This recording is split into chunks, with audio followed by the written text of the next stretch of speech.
The thing I love is the writer of Hebrews surrounded this word, hope, with a couple of really, really strong words.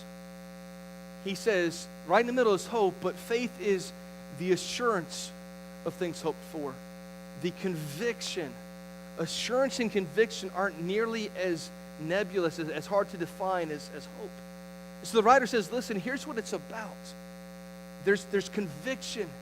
There's confidence to our faith. One of the words up there could be translated, there's a confidence to our faith.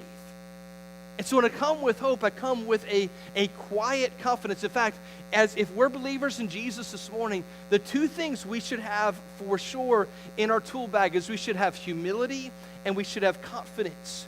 That there should be a quiet, our lives should be marked by a quiet confidence. And the more we grow in faith and knowledge of who He is, the more we should have a quiet confidence.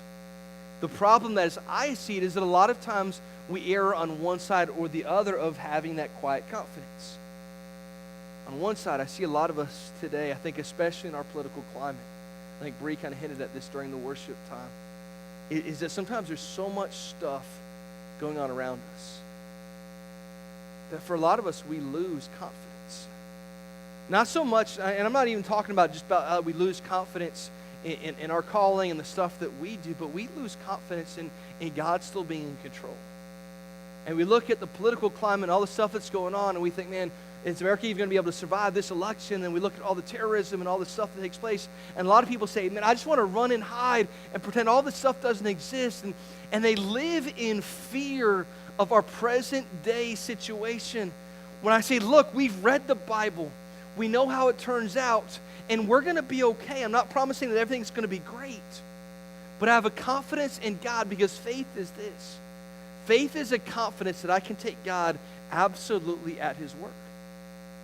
And that gives me, it's not a cockiness, that's the other side of the pendulum we'll get to, but it gives me a confidence right now that God, I don't even understand all the stuff that's taking place, but I'm not going to live in fear because you've instilled in me a quiet confidence, and I'm going to take you at your word that everything's going to be okay. I'm not saying everything's going to be easier, that everything's going to go my way, but I am saying that He's still going to be in control of every situation.